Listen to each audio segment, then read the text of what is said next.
the two of you, and I'm always happy to be with you. So, Winston, I was just pulling your legs. Oh, I understand. But you knew that already. Yes, Uncle.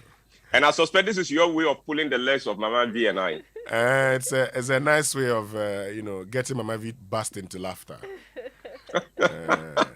Oh, you also love to hear her laugh. Oh yes. Oh, okay. That makes the two of us. Mama V, why you doubt that? I don't trust yours. You don't trust me. Uncles is very so how genuine. do you know I am telling the truth or not? Have you become a lie detector test? Winston, can I go on with my presentation? Then when I leave, the two of you can sort yourselves out. Please do, Uncle. All right.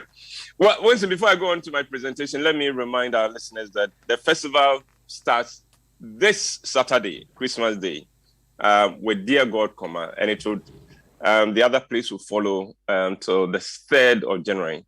Winston will give you more details after I'm done. In Youth for Christ, we had a girl who went out of her way to give the impression that she came from a very rich social background. She went as far as learning to speak and sound exactly like an African American because she wanted us to believe that she had lived in the US as a child. She worked very hard to cultivate the image of a girl from a very rich home. Meanwhile, she made sure that no one got to know where she lived. She had no problem visiting the homes of other members, but she would come up with excuses to discourage anyone from following her home. She said she lived in a mansion, but her father was very strict and did not like her to bring anyone home. She said her father enforced this with his many wild dogs that he never put under any restraints. So, just as she wanted, we all assumed that she came from a very rich and well-to-do family with a very straight and unreasonable father. And so we stopped pushing to know her house.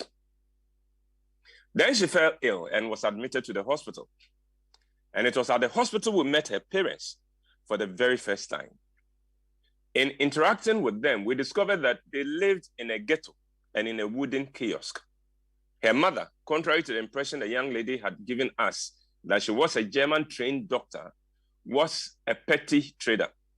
And her father was not the strict, stern career diplomat that she wanted us to believe, but an outgoing carpenter.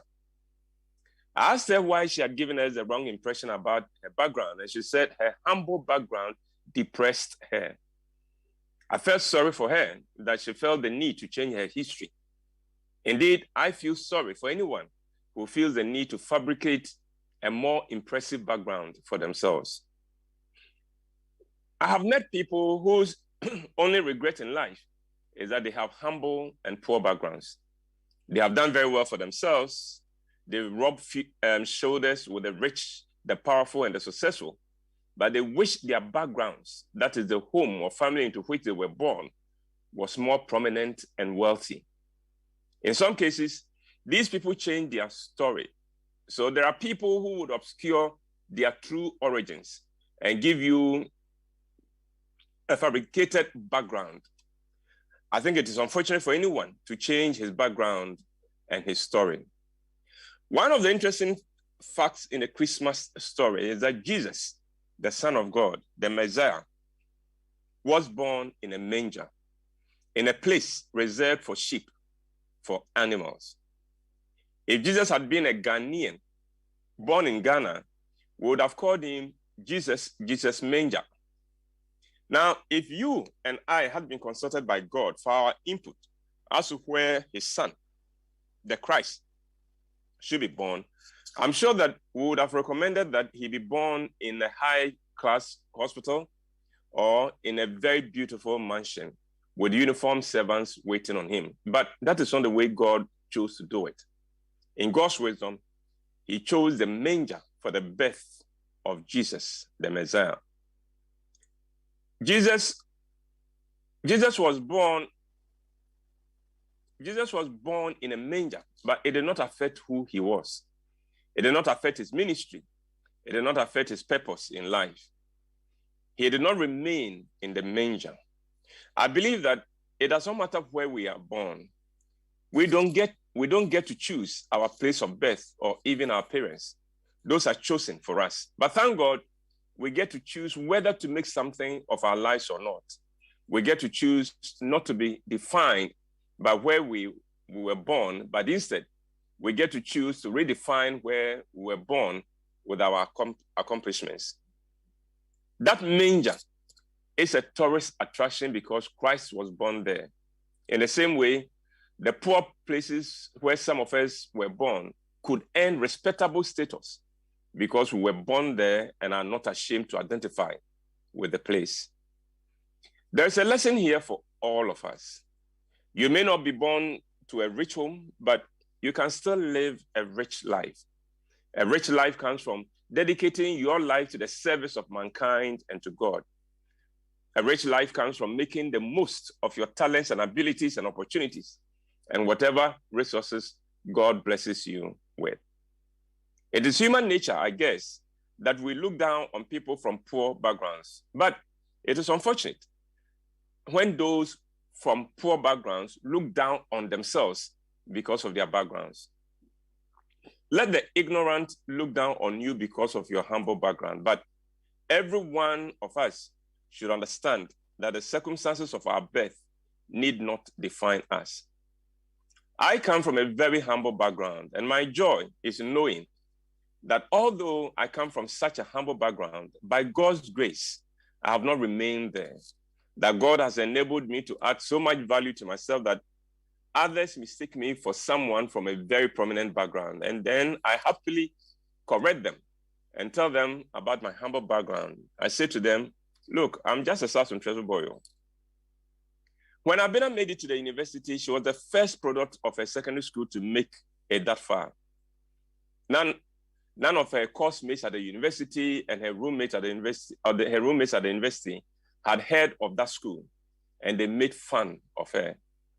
They referred to her as the bush girl from a bush school. It bothered her so much that she wanted to change universities. Then I honored the speaking engagement at that university, and after my session, Abena stayed behind to have a private word with me.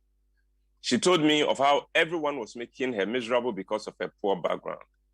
I said to her, Abena, why are you letting what should give you pride make you ashamed? I said, listen, if you went to such a poor school but have made it here with those who went to elite schools, then don't you see how impressive your achievement is?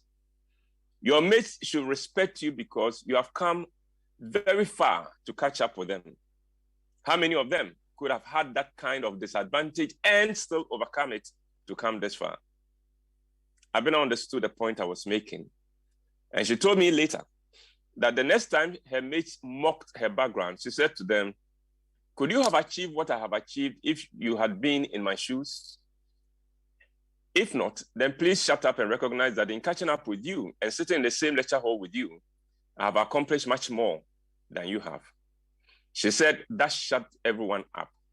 And to emphasize her point, she made first class too. So this morning, as the self-appointed Secretary General of the Association of Those with Humble Backgrounds, I have a message for all members. Please don't hide your background. Please don't be ashamed of your humble background. Remember that Jesus himself was born in a manger, and it doesn't get more humble than that. And listen, and that is my presentation. Uncle Whyte, thank you very much, as always. You know, let the ignorant look down on you because of your humble background, but you have a choice. You can change your own story. You can change that. Oh, Mavi, don't you see, if I went to a school that is not on any map, and I'm sitting in the same lecture room with you at Legon or at KNUSC or wherever, hey, then I have come far out. Yeah. And you should respect the fact that I have caught up with you. Under normal circumstances, I should never have met you at any level. Exactly. But here you are my mate. Well, Secretary General Uncle Abel Whyte, we thank you. Secretary General of the Association of those from humble backgrounds. Thank you for the call. We are responding. All right, okay. All Have right. a fantastic week. We wish you the same. That's Uncle Abel Whyte with food for thought this morning, and Riverman Productions brings excitement into the Christmas New Year festivities in partnership with National Theatre, Joy FM, and Graphic Communications Group Limited. Riverman Productions presents the Riverman's Festival of Plays with 6 original exciting Abel Whyte plays. 25th December, Christmas Day, Dear God, 27th of December, The Comeback. 28th of December, Caught in the Act. 1st January, Devil's Wife. 2nd January, Blackmail. And 3rd January, The Secret Code of Wives. The shows come on at the National Theatre Accra at 4 p.m. and 8 p.m. each day at 100 Ghana cedis for each individual play, or 500 Ghana cedis for the full pack of 6 plays. Tickets can be bought online now by simply dialing *713 #5. And I have to take that again. So it's *713 *5 *5 #. And simply follow the prompts from there. Physical ticket will be out soon. You can call 050-554-6010, WhatsApp 050-554-6030, email info@rivermanproductions.com to make inquiries or to make corporate purchases at special prices. You can dial *713 *5 *5 and follow the prompts. All the COVID protection protocols will be observed at the show. Sponsors: Gino, Toyota Ghana Limited, Total Family Health Organization, Daffin Finance and Logistics Movers. Get your Riverman tickets for the Festival of Place now. Riverman Productions, be the difference. We're bringing you the Business Minutes. Is brought to you by Consolidated Bank Ghana, CBG, we stand with you, and Insia Insurance, the real face of insurance. Hello.